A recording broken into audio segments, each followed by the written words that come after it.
Now, I'm doing a series at the moment where we talk about some of the things that you might run into when getting a reading, especially if you're somebody that's not had one before or don't know too much about it. Now, the thing I want to talk about today is what happens if you get upset during a reading. Because feeling those emotions, especially in the presence of somebody else, potentially somebody who is a complete stranger, can often be quite daunting. A lot of the times we want to feel safe in that space, safe to be vulnerable. And that is my job as a reader, to make you feel safe. Is it okay to feel the things that you need to feel? Because being a tarot reader, we see everything. And that is everything that needs to be processed. It's a very natural part of the journey, and I for one am not going to stop you from feeling like that, and I hope that you're not going to stop yourself either. But why do readings make you emotional? Well, readings can stir up a lot. They can stir up a lot from past traumas. They can make you think about things that maybe you haven't thought about in quite a while. It can stir up things like memories, grief, habits and patterns, and sometimes you can hear a truth that you might have been avoiding, and sometimes you might feel seen when you haven't felt seen in a very long time. And the one thing that I need you to know is that it's okay. It's okay to feel those things. Nobody is judging you. Not me, not spirit, and hopefully not you. So, is it okay to cry? Heck yeah.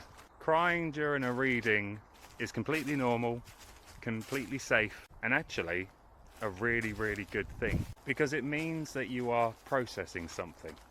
You are releasing something that you've kept with you for such a long time. And by releasing that, you're going to let go of it. By feeling those emotions that's coming up, you're leaning into it. And that is a massive help with releasing that emotion. So, yeah, it's more than okay to cry. But what if you feel overwhelmed? I just want to let you know that it's always okay to pause. If you need a break, if you just need some time for you, let your reader know. Because feeling overwhelmed is such a natural part of the process, and it's also not something that we need to fight. If you're feeling overwhelmed, stop. There's no point carrying on because you're not in listening mode. And that's okay. Now, if you need a little bit of help with that, you can ask the reader to take a breath with you. Maybe a little bit of guidance through that breath, calming that nervous system down, could be incredibly helpful. But what if you get so overwhelmed that you want to stop? I'd be okay with that. This is your reading, and you've got to remember that. If you ever feel like a reading needs to stop, then let your reader know. At the end of the day, we just want what's best for you. We want you to get the most out of your reading too. So what do you do after a reading? Do you just kind of carry on with your normal life? Well, the first thing I would say is drink water.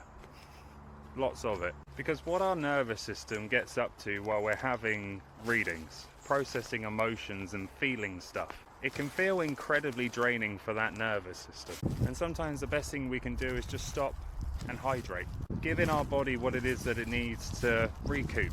Another thing you might feel like doing is writing stuff down. Now, hopefully with most readings you'll get evidence of the cards and things like that. But actually journaling about the cards after the reading can be so great for that healing process. But it also gives you time to process what has gone on. Don't get me wrong, we always forget parts of the reading. And don't worry about forgetting stuff.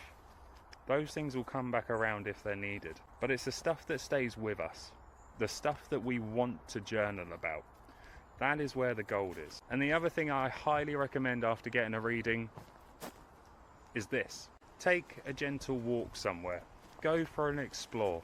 Nothing extreme, just time. Give yourself time to catch up. And I always say about coming out into nature, giving yourself a chance to ground. It can be incredibly helpful before and after the reading. Maybe you might want to journal outside, sat underneath a tree.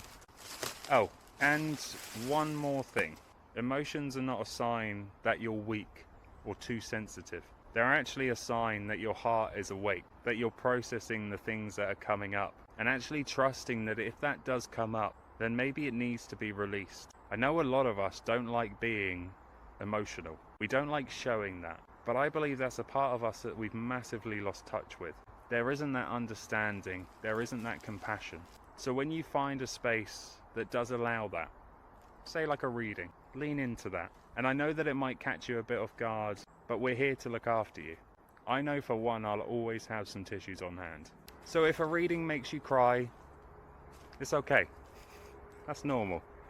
And it's actually an incredibly good thing. You don't have to go through this stage alone. Just know that. I'll see you in the next one.